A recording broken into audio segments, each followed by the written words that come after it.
Philip Butters arranca con una crítica sarcástica sobre la defensa incondicional que algunos hacen de la presidenta. Menciona a un personaje que la protege como si fuera un caballero medieval, exagerando el tono para evidenciar lo que considera una lealtad ciega. Sugiere que esta defensa llega a niveles casi ridículos, insinuando un fanatismo desmedido. A la señora la defienden tirios y troyanos, pero quien la defienda capa y espada es Adriancén. Que lo único que falta es que en cualquier momento Adriancén le diga: señor, estoy enamorado de usted, señora. Porque ya Adriancén la defiende de una manera caballerosa, caballeresca, dancesca. Se hace una espada de fuego, le salen alas, parece San Miguel y defiende con todo. El periodista recuerda que, semanas atrás, le preguntaron sobre el embajador Campana Boluarte, prim de la presidenta. Explica que este tiene más de 35 años en el servicio diplomático, mucho antes de que su prima llegara al poder. Butters cuestiona por qué ahora se critica su rol en la Cancillería, insinuando que hay una cacería de brujas injustificada contra los familiares de la mandataria. Muchas gracias. Ya unas semanas atrás, un par de semanas atrás, me dijeron, eso la verdad ya va pasando de rojo a colorado y se va tornando en verdad algo más odioso, porque me preguntaron las semanas anteriores sobre el embajador Campana Boluarte, que es primo de la señora presidenta, y yo en aquella ocasión dije que el embajador tenía más de 35 años en el servicio diplomático, que era diplomático antes que la señora presidenta ingrese al servicio público. Y yo no sé por qué razón a un embajador con esa experiencia cuestionaban que ahora esté. Luego menciona a la hermana de la presidenta, quien trabajó desde 1995 en el antiguo Consejo Nacional de la Magistratura y fue nombrada en 2001. Con 30 años de servicio, Butters no entiende por qué se pone en duda su permanencia en el cargo. Plantea que todo esto parece un hostigamiento solo por el hecho de ser pariente de la presidenta, sugiriendo que hay una persecución política en marcha. Con esa experiencia cuestionaban que ahora esté formando parte de una comisión en la Cancillería. En el caso de la hermana de la señora presidenta,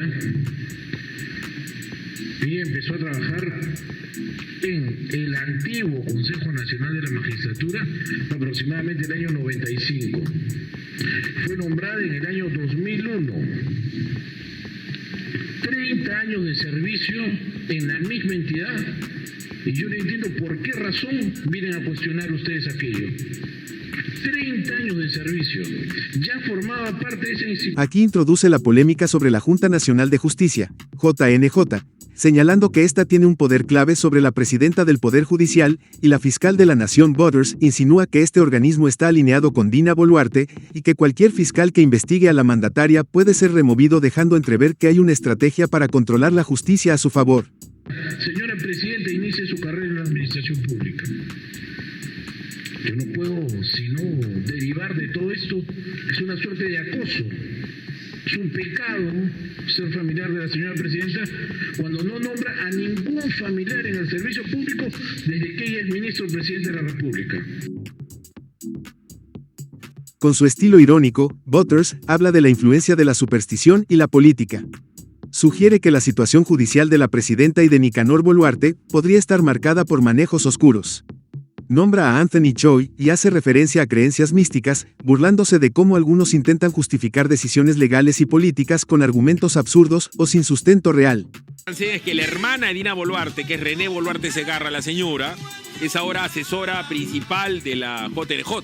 El problema es que la Junta Nacional de Justicia tiene del cuello a la presidenta del Poder Judicial, que se ha enfrentado con Dina.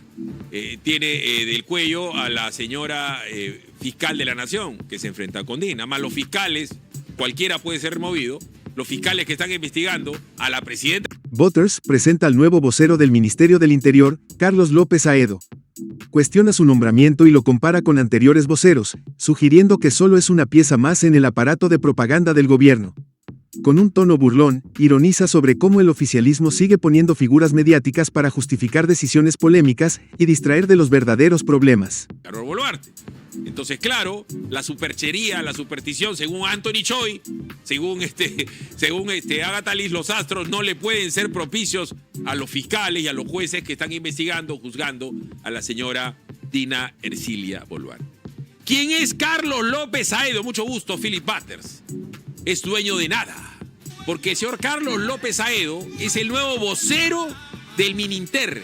Pero si ya tenemos a Santibáñez que habla hasta por el cuello y sabe componer mejor que la Manuel Alejandro, ¿para qué nos ponen a un tal Carlos López Aedo? Están de moda los voceros.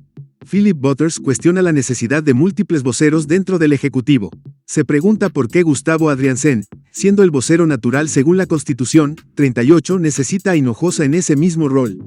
Sugiere que un vocero en el Ministerio Público o el Poder Judicial tendría más sentido, pero en el Ejecutivo, considera que es un gasto innecesario y redundante. Que siendo tú el vocero del gobierno, tengas a Hinojosa como vocero del Ejecutivo. Si el vocero natural, según la Constitución, es Adrianzen, ¿para qué lo tienen Hinojosa? En el Ministerio Público lo podría entender, ¿no? Porque fiscales están buscando pesquisas, ¿no? Entonces debería haber un vocero como el que ha puesto, no sé si Cuba es ese más adecuado, pero está bien que haya un vocero para la Fiscalía como un ente general, ¿no? Con tono irónico, Butters critica que ahora también Santibáñez tenga su propio vocero.